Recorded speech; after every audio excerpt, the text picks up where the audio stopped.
우리 오늘 하나님이 주시는 말씀, 주님이 오신 이유라는 제목으로 같이 나눌 거예요.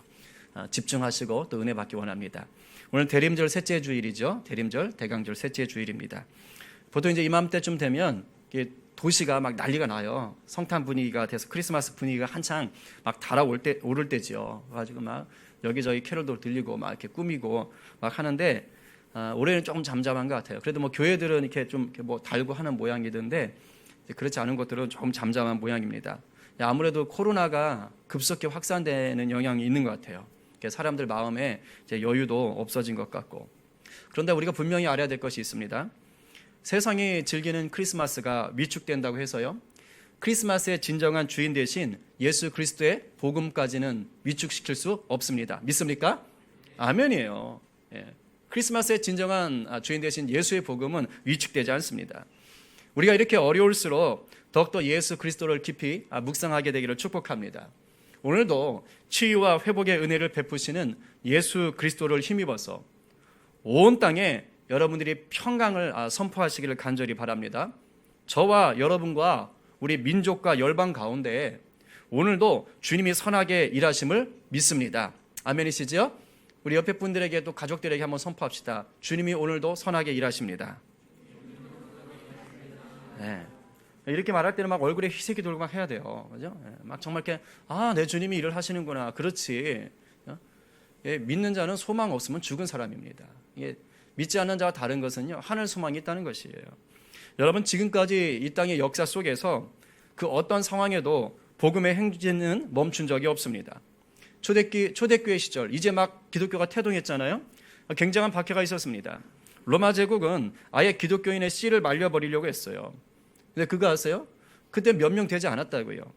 몇 명 되지 않던 그 초창기 초대교회 기독교인들, 그들이 그 로마의 엄청난 압제, 그 순교들 속에서도 안 죽었어요. 오히려 30배, 60배, 100배로 자라서 마침내 로마 제국을 덮어버렸습니다. 현대로 와서 볼까요? 공산주의자들, 공산주의 나라들, 종교를 아편이라 그랬지요. 그러면서 특별히 기독교를 극심하게 박해 있습니다. 눈에 보이는 예배당들을 없앴어요. 교회를 없애려고 했습니다. 근데 눈에 보이는 건물로서의 예배당은 없앴는지 모르지만 복음은 없애질 못했습니다. 오히려 복음은 시퍼렇게 더 자라났어요. 더욱더 강력하게 자라났습니다. 순교의 피를 흘리면서도 이상하게도 그들은 없애려 했지만 믿음의 사람들은 더 전진했습니다. 본질로서의 교회는 사라지지 않고 계속해서 전진한 것이지요. 세계적인 이제 종교학자들은 그런 얘기를 합니다. 북한이 막혀 있지 않습니까? 그러면 이제 저희가 후원하는 분도 그 전문 선교사신데 그런 얘기를 해요. 전 세계에서 가장 복음이 날 것으로 가장 싱싱하게 시퍼렇게 살아있는 곳이 어디냐? 북한이다. 북한이다. 남한 사람들 뭐 굉장히 교회가 크고 대단하니까 뭐 신앙생활 잘하는 것 같지만 사실 거기에서 믿는 사람들의 신앙에 비교하면 이건 부끄러울 수준이다. 그 정도로 얘기를 합니다. 그만큼 엄청난 박해 속에서도 복음의 본질, 그걸 순수하게 지켜왔다는 것입니다. 지금 우리나라 상황을 보면 좀 안타깝지요. 더구나 코로나가 겹치면서 이 교회가 막 지탄의 대상이 되고 있어요. 이상하게 언론을 보게 되면 뭐 다른 요양실 많은 곳에서 이렇게 터지면 그냥 어느 지역 뭐 이런 식으로 나오다가도 교회면 꼭 이름까지 밝히고 아주 이상하게 그냥 다른 데 비해서 너무 상세하게 밝혀주는 것 같아요, 정보를. 그죠? 친절한 건지 아니면 어떤 의도가 있는 건지 모르겠지만 그러다 보니까 막 여러 군데가 나와도 댓글 달리는 거 보면 교회를 욕하고 있고 이상한 흐름들 속에 있습니다. 이런 것들을 보면서 많은 사람들이 그런 얘기를 합니다. 복음의 문이 꽉 막혀버렸다. 정말 그런 것처럼 보이기도 하지요. 그리고 또 코로나로 이렇게 예배당에 함께 모여서 예배하지 못하니까 믿음에서 멀어진 신자들도 많아졌어요. 교회마다 30% 정도가 다 떨어져 나갔다고 지금 얘기를 합니다. 평균적으로 그 정도가 된다고 그래요. 그러나 여러분, 눈에 보이는 게 절대 전부가 아닙니다. 눈에 보이는 건 너머에서 하나님의 나라는 여전히 확장되고 있습니다. 양의 문제가 아니라 질의 문제인 것이에요. 여러분, 세상에 세워졌던 나라나 정부는 아무리 대단해도 1000년의 시간을 지속하는 것이 쉽지 않았습니다. 그냥 짧게는 몇십 년, 길면은 몇백 년 유지되다가 그냥 역사의 뒤로 다 사라져 버렸어요. 로마 제국이 그랬고 헬라 제국이 그랬고 그 대단하던 몽골 제국이 그랬고요. 우리나라의 고구려 신라 백제 조선이 다 그랬지요. 다 역사의 뒤안길로 사라지는 것입니다. 그러나 하나님의 나라는 예수 그리스도가 오신 이후로 단 한 번도 멸망한 적이 없습니다. 오히려 갈수록 지구 곳곳까지 그 하나님의 나라가 영토가 넓어지고 있어요. 어떻게 이것이 가능할까요? 알렉산더 대왕처럼 칭기스칸처럼 광개토 대왕처럼 그 대단한 힘이 있는 것도 아닌데 어떻게 이런 일이 가능할까요? 그것은요, 하나님 나라는 세상의 나라와는 다른 방식으로 유지되기 때문이에요. 이걸 명심하셔야 돼요. 하나님의 나라는 세상 나라와 다른 방식으로 유지돼요. 이 땅에 세워진 세상의 나라는 철저히 힘으로 유지합니다. 힘으로 나라를 지배해요. 그래서 그 힘을 얻으려고 혈안이 됩니다. 높은 자리에 오르려고 하고요. 권력을 붙잡으려고 하고요. 또 그것을 빼앗기지 않으려고 안간힘을 씁니다. 이 힘을 위해서 사람들은 길을 쓰고 또 자기들이 힘을 키우는 거예요. 사람을 모으고 그리고 힘이 좀 비축되면 또 맞짱을 떠서 싸워가지고 빼앗습니다. 때로는 무식하게 총과 칼로 빼앗는 것이고 현대에 와서는 뭘로 빼앗습니까? 투표라는 이름으로 싸우고 빼앗는 거예요. 방법은 다르지만 추구하는 건 결국 하나입니다. 권력, 지배력이에요. 그러나 이런 세상적인 힘을 추구하는 나라는 오래 갈 수 없는 것입니다. 왜일까요? 끊임없이 더 큰 힘을 가진 경쟁자들이 나와서 빼앗거든요. 이게 힘의 한계며 힘의 이게 논리입니다. 그런데 하나님의 나라는 다르다는 거예요. 하나님의 나라는 세상처럼 그러한 세상적인 권력으로 지배하지 않아요. 진정한 하나님의 나라는 사람이 절대 권력을 쥐고 흔들 수가 없습니다. 하나님 나라의 통치자는 사람이 아닌 주님이시기 때문입니다. 그래서 하나님 나라 백성들은 내가 내 힘을 얻으려고 싸우거나 경쟁하지를 않아요. 본질적으로 그게 맞다고요. 만왕의 왕 되신 하나님 안에서 예수 그리스도를 주인 삼아서 성령의 다스림을 따라 살아가는 자들이 하나님 나라 백성들이지, 그 백성들이 내가 한번 힘 좀 잡아볼까? 내가 한번 권력을 잡아볼까? 그렇게 하지 않는다는 것입니다. 그래서 진정한 하나님 나라는 결코 멸망할 수가 없었던 것이에요. 예수님은 이 땅에 오셔서 이 영적인 원리, 하나님 나라에 유지되는 원리를 부지런히 가르쳐 주셨어요. 온몸으로 가르쳐 주셨어요. 태어나는 그 순간부터 가르쳐 주셨어요. 십자가에 달려 죽으시는 그 순간까지 가르쳐 주셨어요. 하나님의 나라를 세워가는 원리가 무엇인지를 가르쳐 주셨습니다. 그렇다면 예수님께서 삶으로 가르쳐 주신 이 하나님 나라를 세워가는 영적인 원리가 무엇일까요? 그것은 세상적인 힘이나 권력이 아닌 섬김입니다. 섬김. 지금까지 이어져 온 하나님의 나라는요, 성도들의 섬김이 있었기 때문에 멸망하지 않고 이어져 온 것입니다. 그런데 여러분, 이 섬김이 머리로 지식으로 알기는 참 쉬운데 이 성도들의 삶으로 살아내기는 만만치가 않습니다. 교회 다닌다고 해서 교회 다닌 사람 누구나 예수님이 원하시는 이 섬김의 삶을 살아낼 수 있는 게 아니라 이 말이에요. 심지어 예수님의 제자들조차도 그러했었습니다. 그래서 예수님이 진정한 섬김이라는 것이 무엇인지를 이번에는 말씀으로 다시금 알려주셔요. 잘 듣고 깨달으셔서 정말로 주님이 원하시는 이 섬김의 삶을 살아내는, 하나님 나라를 확장해 가시는 저와 여러분 모두 되시기를 간절히 축원합니다. 오늘 본문은요, 그 앞부터 같이 읽어야 되는 겁니다. 근데 지금 뒷부분만 읽었어요. 오늘 본문은 이제 예수님이 십자가에 달리시기 위해서 예루살em 성전에 들어가시기 전이에요. 예루살렘 도시에 들어가기 바로 직전에 일어났던 사건입니다. 예수님의 제자가 몇 명입니까? 12명이지요. 자, 12명 중에 특별히 활동이 두드러진 제자가 몇 명 있었습니다. 몇 명이죠? 몇 명입니까? 3명이에요. 3명. 대충 찍으면 3, 그죠?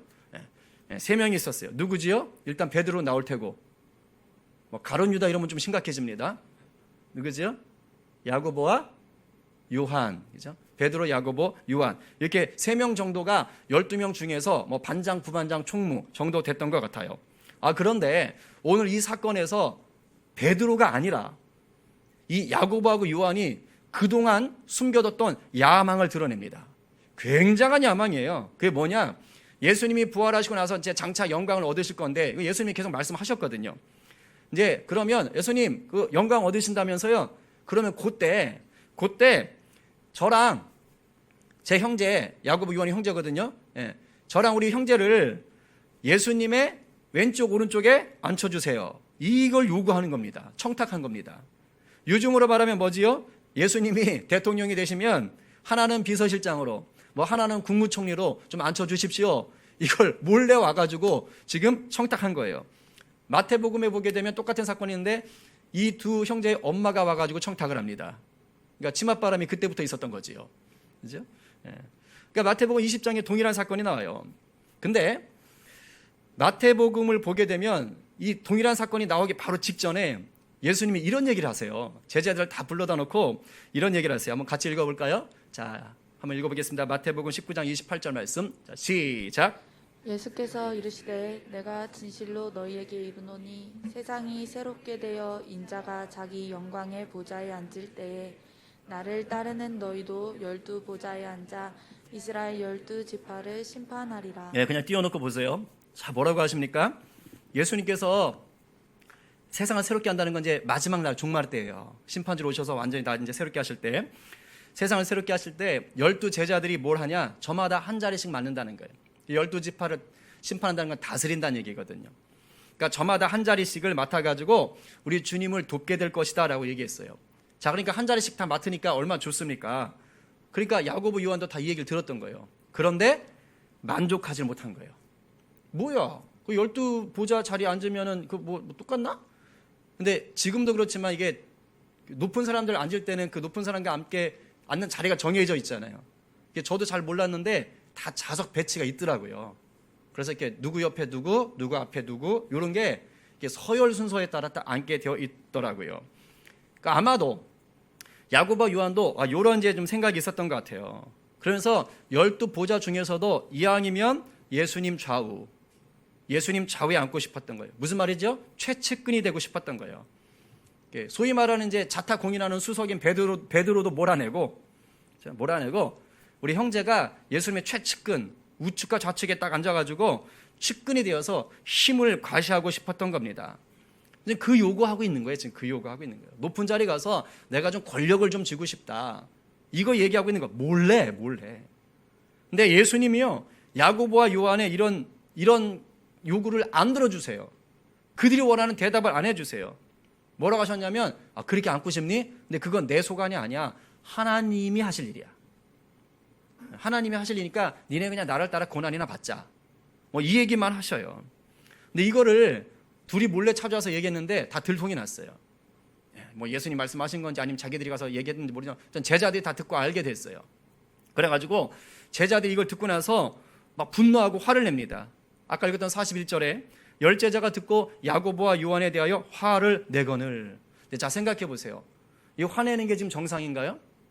이거 화낼 필요가 없어요. 왜냐하면 야고보와 요한이 지금 무슨 상황입니까? 예수님 앞에 높은 자리 달라고 청탁했다가 팽당한 상황이에요. 혼났다고요. 보기 좋게 요즘 말로 말하면 까였단 말입니다. 그러면 열 제자가 그 얘기를 딱 들었으면 어떻게 반응하는 게 좋아요? 아이고 그거 센통이다. 그 지들끼리 감히 그래서 잘됐다, 고소하다, 이렇게 생각해야 돼요. 그리고 뭐 모이면 니네 갔다면서 뭐 이렇게 팽당했다면서 이렇게 좀 이렇게 약 올려야 되거든요. 근데 그게 아니에요. 막 분노를 하는 거예요. 분노를. 왜 화를 낼까요? 똑같았어요. 다른 열 제자들도요, 사실은 어떤 마음이에요? 야고보와 요한과 똑같은 마음이에요. 다들 자기들도 나머지 다른 제자들보다 더 높은 자리, 예수님의 최측근이 되어서 힘을 과시하고 싶었고 대접받고 싶었던 겁니다. 그 마음이 다 있었던 거예요. 그러니까 두 사람만 갔다 왔다는 그 사실에 막 분노해가지고 막 화를 내고 난리가 났던 것입니다. 근데 지금 제자들이 이런 모습을 보이는 게 이게 좀 우스운 거예요. 왜냐하면 제자들이 이제 막 예수님과 함께 예수님의 복음학교에 입학한 게 아니거든요. 지금 이 시점은 3년이나 지났어요. 이제 졸업할 때가 얼마 안 남았다고요. 이 정도 되면 좀 배운 게 있어야 될 거 아니에요. 좀 성숙함이 있어야 되는 거 아닙니까? 그런데 여전히 아직도 세상 나라가 추구하는 그러한 권력을 탐하고 있는 제자들의 모습인 겁니다. 여러분이 만약에 예수님이었다면 이런 제자들을 뒀다면 마음이 어떨 것 같습니까?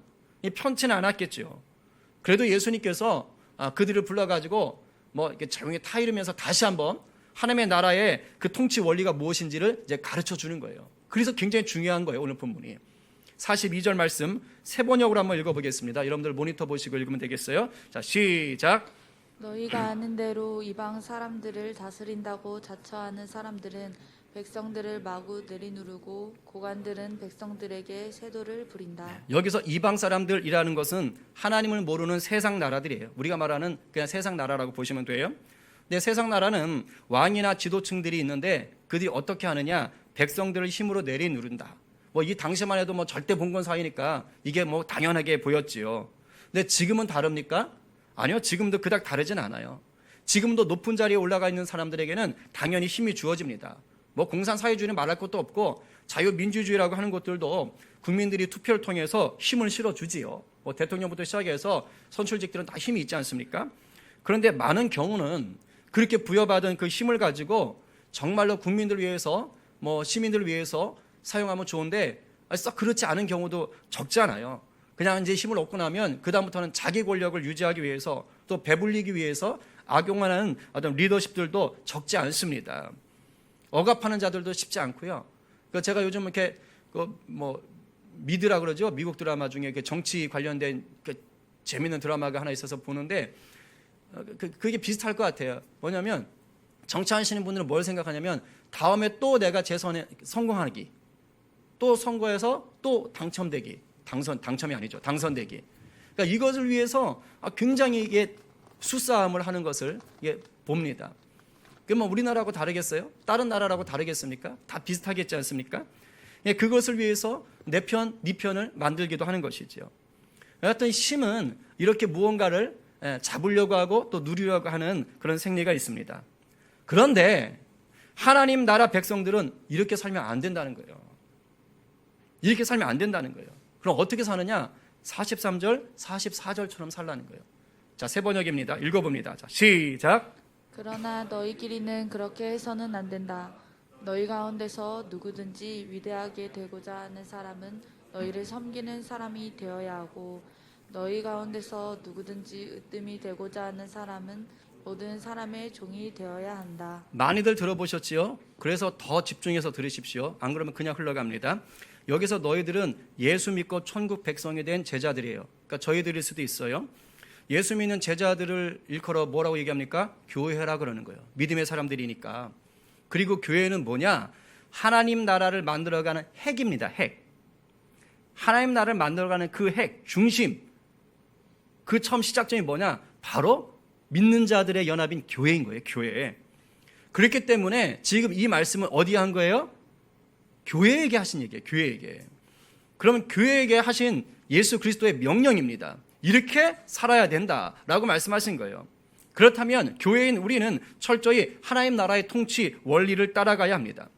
지금 예수님이 제자들에게 뭐라고 말씀하셨어요? 너 큰 자가 되고 싶니? 너 위대한 자가 되고 싶니? 그러면 우선 네 옆에 있는 다른 제자들부터 섬겨. 여기서 섬긴다는 건 시중들다 이런 뜻이에요. 뭐 하인들이 이렇게 서빙 보는 거 있잖아요. 그런 거 같은 거 얘기하는 거예요. 그리고 야, 너희들 으뜸이 되고 싶니? 너희들 탑이 되고 싶니?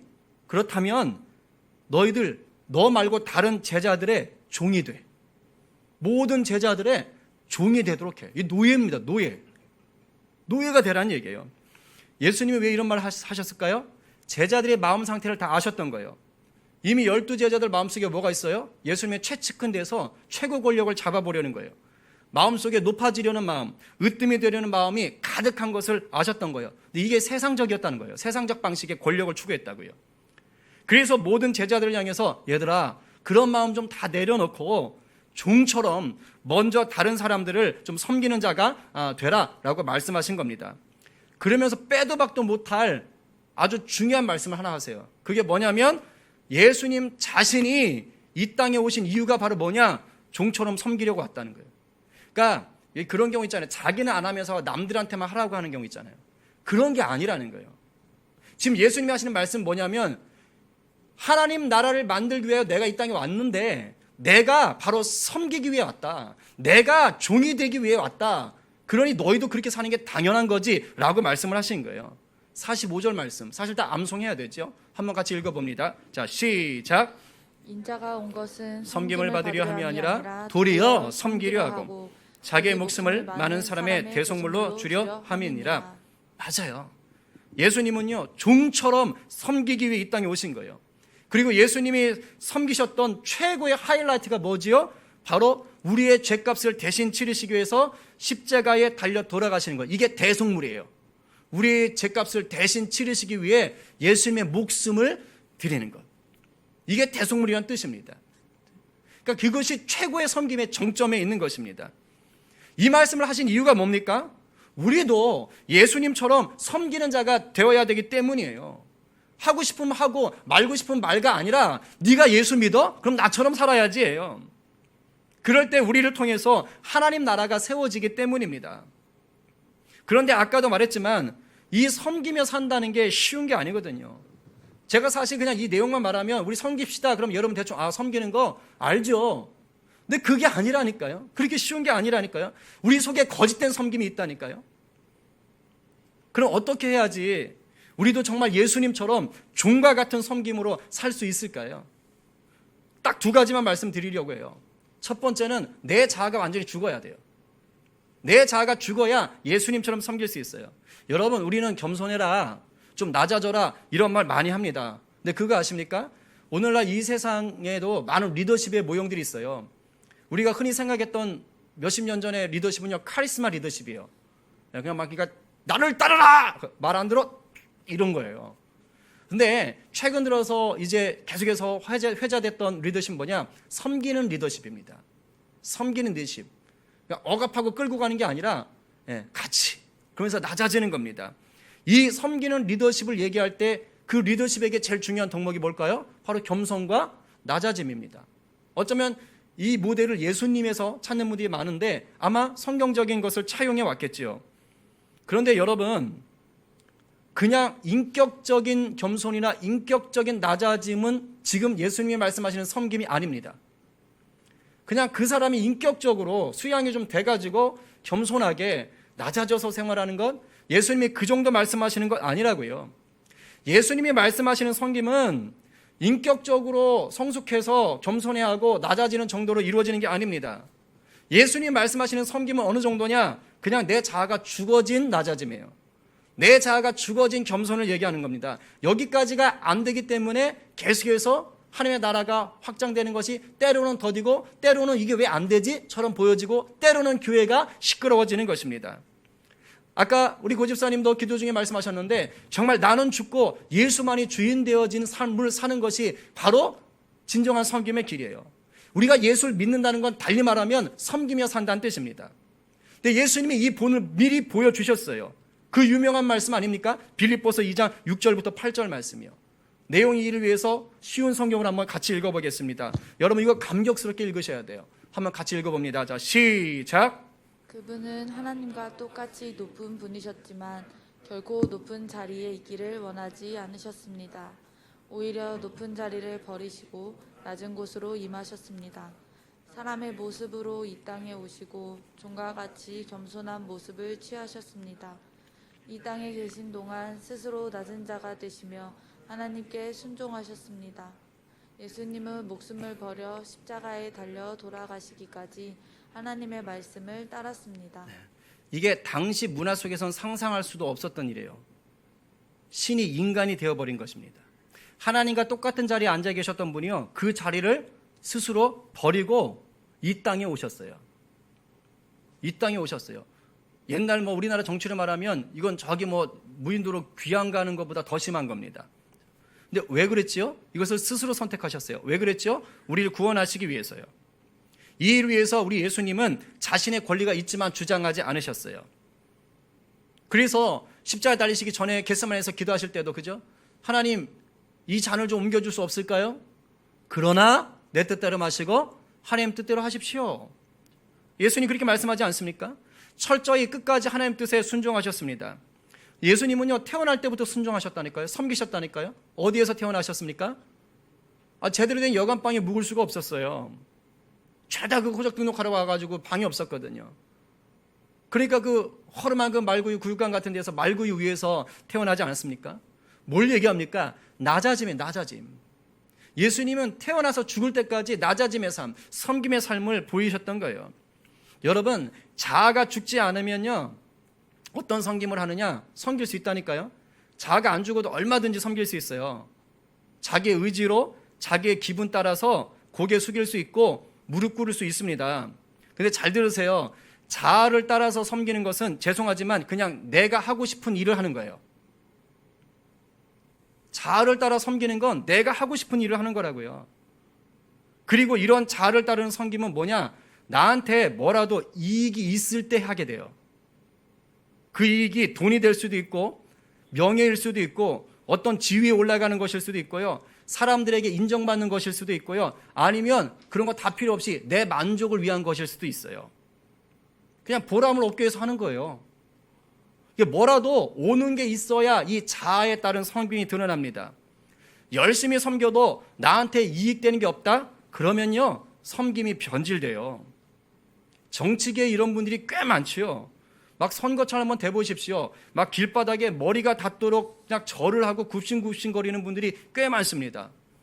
그런데 당선이 되거나 낙선이 되고 나면은 언제 그랬느냐는 듯이 아주 목에 힘주고 다니시는 분들이 정말 많아요. 교회라고 다를까요? 그렇지 않다 이겁니다. 교회를 다녀도 나는 죽고 예수로 살지 않으면 제 아무리 대단한 섬김도 결국 뭐가 됩니까? 내 자아가 기준이 돼요. 즉 내가 하고 싶을 때 하는 섬김일 뿐이라고요. 내가 하기 싫으면 그때부터는 팽 돌아서는 거예요.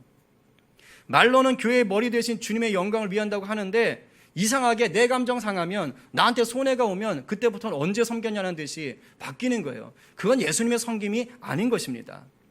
제가 어떤 장로님 때문에 굉장히 당황했던 적이 있어요. 당연히 우리 교회는 아니겠죠. 그죠?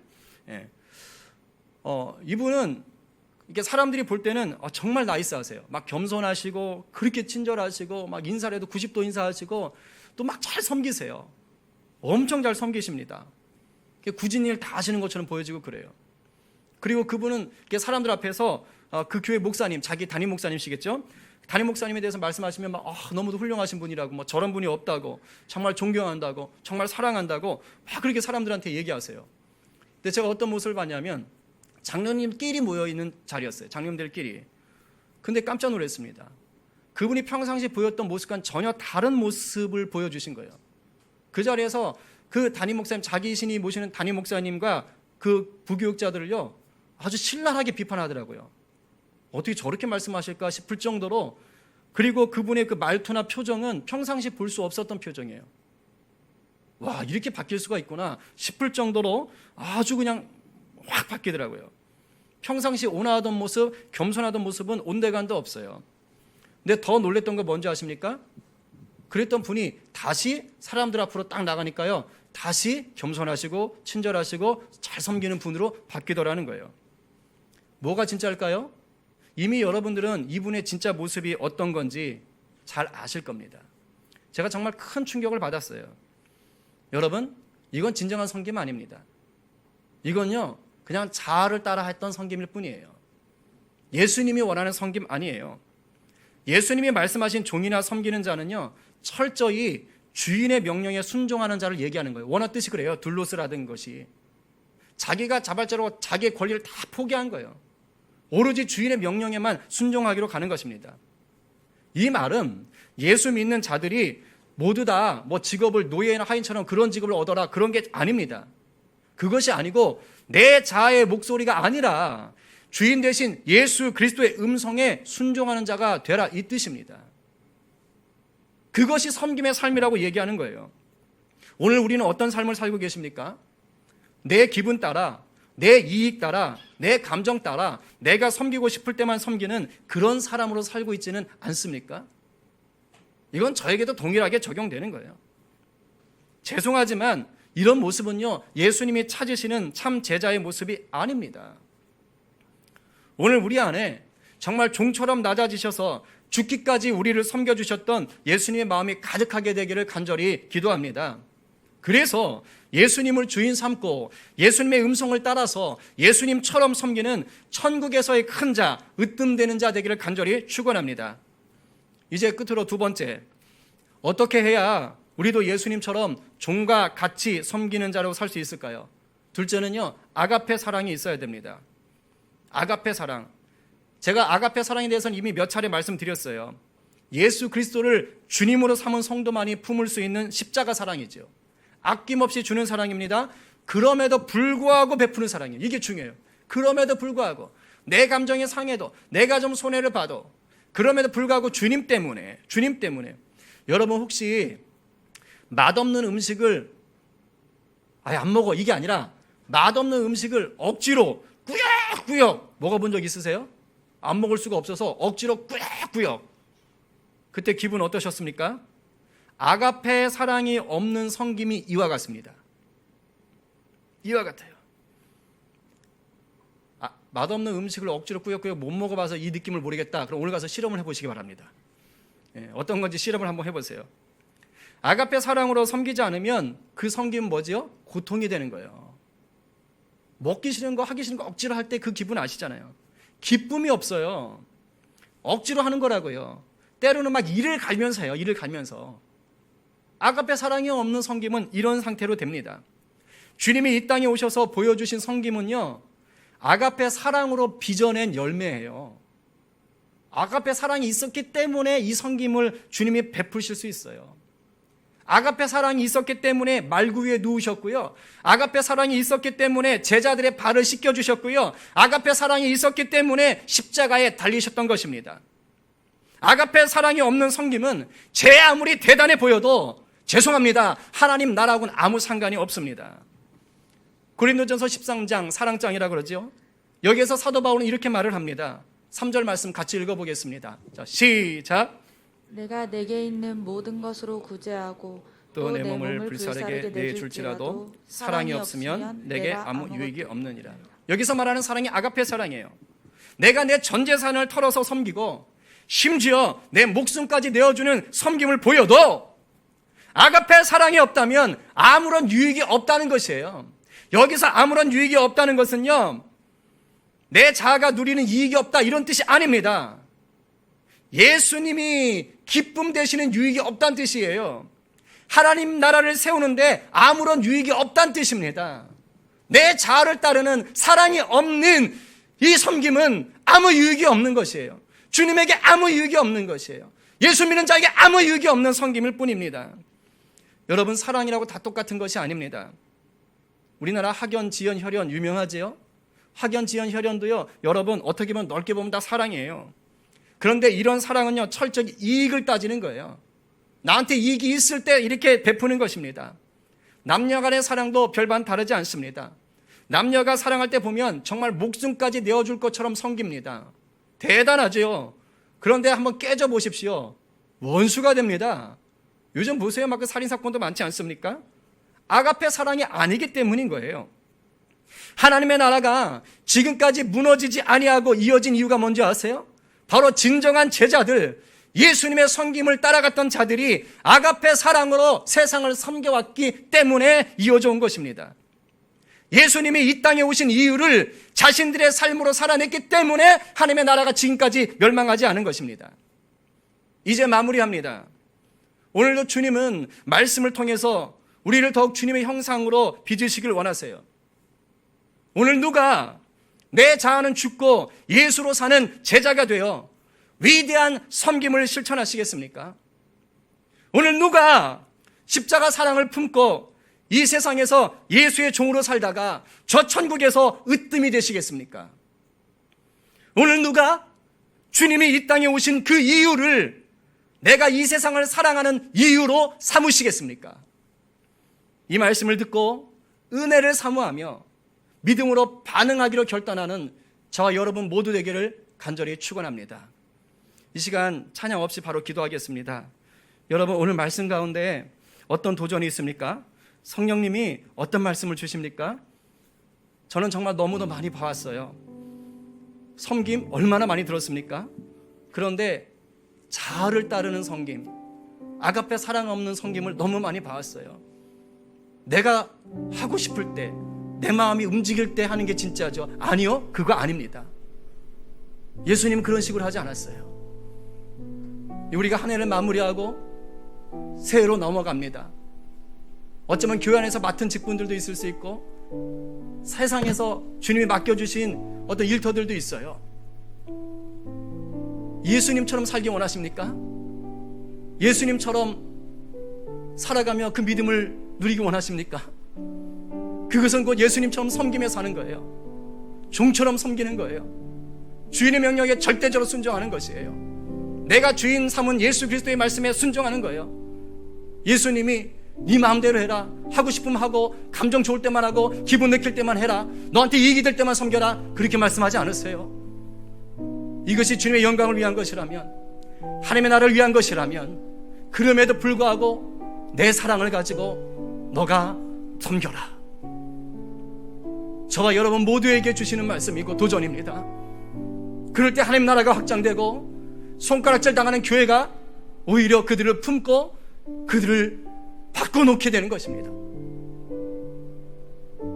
시대가 어렵습니다. 어떻게 헤쳐갈 수 있을까요? 예수님처럼 섬기는 것입니다. 가정에서, 직장에서, 교회에서 쉽지 않습니다. 그래서 은혜가 필요합니다. 오늘 말씀 기억하며 성령의 인도를 따라 우리 기도합시다. 기도합시다. 내 자아가 죽은 섬김이 실천되고 있는지요? 아가페 사랑으로 섬김을 실천하고 있는지요? 주님, 내게 은혜를 더해 주십시오. 주님처럼 살고 싶습니다. 주님, 은혜를 더해 주십시오. 주님, 은혜를 더해 주십시오. 특별히 내 마음에 들지 않는 것, 나를 힘들게 하는 자들을 향하여서 내가 어떻게 섬겨야 됩니까? 주님, 은혜를 더해 주십시오. 우리 이런 마음을 가지고 저마다의 자리에서 간절하게 기도하며 나가도록 하겠습니다. 기도하겠습니다. 살아계신 역사하신 하나님 아버지, 이 시간 우리 성도들이 함께 기도하며 나갑니다. 오늘 말씀을 통하여 주님 앞에 나갑니다. 주님, 우리 가운데 하나님의 은혜가 필요합니다. 예수 그리스도가 이 땅에 오신 이유가 내 삶의 이유가 되어야겠습니다. 그것은 하나님 아가페 사랑을 통해 빚어낸 온전한 섬김이었습니다. 하나님이 이 세상을 사랑하셔서 그 아들을 내어주셨던 그 사랑이 오늘 우리 가운데 부어져야겠습니다. 예수님은 그렇게 사랑하라고, 그렇게 섬기라고 말씀을 하고 계십니다. 그것이 아니면 그것은 세상의 아버지의 사랑과 세상의 섬김과 다를 바가 없다고 얘기합니다. 하나님, 예수 믿는 자들 교회의 다른 점이 어디 있습니까? 오늘 우리가 다시 한번 회복되기 원합니다. 다시 아버지 도전해 주시는 그 주님의 은혜에 아버지 감사하며 다시 우리의 삶을 주 앞에 온전히 드리기 원합니다. 주님이 이 땅에 오신 이유가 내 삶의 이유가 되게 하여 주시옵소서. 주님이 이 땅에 오신 이유, 그 섬김의 아버지의 삶의 이유가 우리의 삶의 이유가 되게 하여 주시옵소서. 너무나 우리는 우리 자아를 따라 살았습니다. 내 마음대로 섬겼습니다. 아닙니다. 주님이 뜻하시는 대로 섬기는 자가 되게 하여 주시옵소서. 주님이 원하시는 대로 섬기는 자가 되게 하여 주십시오. 그래서 단 한 번도 멸망하지 않았던 하나님의 나라를 하나님 굳세게 이어나가는 자 될 수 있도록 주님 도와주시기를 간절히 바랍니다. 하나님, 우리 성도들의 삶의 현장이 만만치 않습니다. 하나님, 세상은 힘을 요구합니다. 세상은 남을 짓밟으라고 얘기합니다. 그러나 그것은 또 다른 짓밟음을 만들어낼 뿐입니다. 하나님, 오늘 우리 가운데 은혜를 더하시고 하나님의 사랑을 더 부어주셔서 이런 치열한 세상 속에서 우리가 섬김으로 사랑으로 이기며 살 수 있도록 주여 도와주셨기를 간절히 바랍니다. 비굴하게 사는 것이 아닙니다. 당당하게 사는 것입니다. 그러나 하나님의 사랑으로 이기며 사는 것입니다. 하나님, 그 사랑을 아버지 누릴 수 있도록 우리 성도들 가운데 역사하여 주시옵소서. 우리 교회 가운데 역사하여 주시옵소서. 이 땅의 모든 교회들 가운데 역사하여 주시옵소서. 주님을 갈망하며 나갑니다. 우리 이 시간 한 번 더 중보 기도합시다. 중보 기도로 섬깁시다. 지금 생각보다 코로나가 심합니다. 초창기 때 그냥 한 지역에서 그냥 급속하게 터졌던 그런 상황이 아닙니다. 여기저기 산발적으로 터지고 있습니다. 광주도 안전하지 않습니다. 기도합시다. 하나님에게는 은혜가 있고 치유와 회복의 능력이 있으신 분입니다. 하나님 뜻이 어디 있습니까? 우리가 이 상황 속에서 어떻게 섬겨야겠습니까? 하나님, 그러나 또한 동시에 하나님의 은혜를 구할 수밖에 없는 연약한 자들입니다. 하나님, 도와주십시오. 너무도 많은 자들이 이 코로나로 인해서 직간접적으로 고통을 당하고 있습니다. 하나님, 부르짖는 자에게 응답하신다고 하셨지요. 도와주십시오. 이 땅을 불쌍히 여겨주십시오. 전 세계적으로도 굉장히 지금 폭발적으로 3차 대유행이 일어나고 있다고 하는데 하나님, 긍휼히 여겨주십시오. 기도하시고 또 우리가 계속해서 섬기는 또 인도, 또 해남, 또 북한 사역하시는 우리 선교사님을 위해서도 계속 중보해 주십시오. 쉽지 않은 사역들을 감당하고 계시는데 그래도 믿음으로 열정으로 감당하고 계세요. 우리가 중보합시다. 그 밖에다 성령께서 기도하는 것을 따라서 아픈 분들을 위해서 또 연약한 자들을 위해서 시간 좀 중보하는 시간을 갖도록 하겠습니다. 큰 소리는 아니어도 간절하게 기도하십시다. 기도하겠습니다. 살아계신 역사하신 하나님 아버지, 이 시간 다시 한번 우리가 중보하며 나갑니다. 하나님, 우리 마음 가운데 예수 그리스도의 마음을 품어주시옵소서. 특별히 아버지, 기도하는 자를 통해서 하나님은 일하십니다. 하나님은 기도하는 자를 통해서 쉬지 않으시는 분이십니다. 주님, 이 시간 이 세대를 위해서 기도합니다. 하나님, 코로나 강풍 속에 휘청휘청거리고 있습니다. 아버지, 3차 대유행이 시작되었다고 합니다. 우리나라도 예외가 아닙니다. 아버지, 산발적으로 퍼져나가고 있습니다. 하나님의 치유하시는 은혜, 아버지여 긍휼의 은혜가 필요합니다. 회복의 은혜가 필요합니다. 하나님, 속히 일하여 주시옵소서. 너희가 부르짖으면 내가 응답하리라 말씀하셨지요. 하나님, 믿는 자들에게 부르짖는 가운데 역사하여 주시옵소서. 하나님, 우리가 욕을 얻어먹을지라도 중보합니다. 그들을 사랑으로 품습니다. 또한 우리들도 조심합니다. 하나님, 그러나 결정적인 하나님의 역사가 없다면, 하나님의 치유하심이 없다면 하나님, 우리의 수고도 무용지물입니다. 주님 도와주십시오. 주님 도와주십시오. 아버지, 이 땅을 치유하여 주시옵소서. 고통당하는 자들을 아버지 만져주시고 회복하여 주시기를 간절히 바라고 원합니다. 하나님, 또 아버지, 우리가 돕는 선교지 아버지의 인도와 또 해남과 하나님 아버지 또 북한 사역하는 아버지의 선교사, 하나님 생명을 주장하여 주시옵소서. 하나님, 안전케 하여 주시옵시고, 정말로 아버지 이 위험한 일들을 감당할 때에 하나님께서 피할 곳을 허락하시고 또 애쓰고 수고하는 모든 사역들 가운데 앞서가시며 형통함의 은혜를 도와여 주시기를 간절히 바라고 원합니다. 하나님, 도와주십시오. 굶주린 자들 위해서 쌀을 모아 보내려고 합니다. 하나님, 은혜를 도와여 주시옵소서. 하나님, 코로나 꼼짝달싹 못하는 자들 위해서 또 날마다 구제하며 있습니다. 하나님, 그걸 통해서 예수의 생명, 예수의 향기가 드러나게 하여 주시옵시고, 아버지, 너무도 어려운 열악한 조건 중에서도 그 아버지 목회자를 지키며 나가고 있습니다. 하나님 아버지, 붙잡아 주시옵시고 말씀의 역사가 드러날 수 있도록 또 인도하여 주시옵소서. 하나님, 우리 성도들과 그 가족들, 질병으로 고통당하는 분들이 계십니다. 하나님, 일일이 찾아가셔서 치유하여 주시옵시고 회복하여 주시옵시고 이기는 역사, 이기는 은혜 도와여 주시기를 간절히 바랍니다. 하나님, 도와주시고 인도하여 주시옵소서. 아버지, 붙잡아 주시옵소서. 살아계신 하나님 아버지, 감사합니다. 오늘도 우리가 말씀을 듣고 또한 깨닫고 하나님 회개하며 또 결단하며 기도하며 나갔습니다. 하나님, 기도로 끝나는 자 되지 않게 하시고 삶의 변화로 나가는 자가 되게 하여 주시옵소서. 예수 그리스도가 이 땅에 오신 이유는 종처럼 섬기기 위해서 오셨다고 하셨습니다. 하나님, 우리가 예수 그리스도 믿는다는 것이 바로 이 삶을 살아내는 것입니다. 내 자아를 따라가는 것이 아니라 나는 죽고 예수로 사는 인생, 하나님 섬기며 사는 인생, 그래서 마침내 큰 자가 되고 으뜸이 되는 인생, 예수님처럼 동행하는 그 천국의 소망을 살아내는 인생, 그런 인생 사는 저와 우리 모든 성도들 되게 하여 주시옵소서. 이 시간 하나님, 또 물질을 다스리며 그 주신 물질에 감사하며 하나님께 구별하여 올려드립니다. 드리는 제목마다 손길마다 하나님의 나라로 역사하여 주시옵시고, 또 개인에게 허락하신 그 물질을 통하여 그 가정과 그 일터와 또 그 삶의 조건 속에서 하나님 나라 세워가게 하여 주시옵소서. 많이 드리고 싶은데, 더 드리고 싶은데 하나님 형편이 여의치 못해서 드리지 못하는 손길들이 있습니까? 그 마음을 크게 받아 주십시오. 네 마음으로 족하다 말씀하여 주시옵소서. 그리고 때를 따라 부어주시는 은혜 허락하여 주시옵소서. 하나님, 우리 성도들이 일하는 직장마다 함께 하시고 우리 성도들로 말미암아 형통함의 은혜가 있게 하여 주시옵소서. 요셉과 다니엘처럼 사용하여 주시옵소서. 비전을 위해서 기도하는 우리 성도들이 있습니까? 우리 청년들이 있습니까? 하나님, 지혜롭게 하시고 하나님 게으르지 않게 하여 주시옵시고 말씀에 굳게 서서 그 비전을 향하여 달려가는 자 되게 하시고 하나님의 때에 그 비전 성취될 수 있도록 주님 도와 주시옵소서. 하나님, 또 해외에서 또 일하는 자녀들에게도 함께 하여 주시옵소서. 오 주님, 우리 다음 세대, 우리 청소년들, 우리 자녀들 특별히 하나님 지혜와 명철로 함께 하여 주시옵시고 예수 소망, 예수 생명 그 가슴에 불타오르게 하여 주시옵소서. 하나님, 역사하여 주시옵소서. 이 고난의 때를 하나님 잘 견뎌내고 오히려 더 강한 용사로 서는 이 시기가 되게 하여 주시옵소서. 감사하며 예수님의 이름으로 기도합니다. 아멘.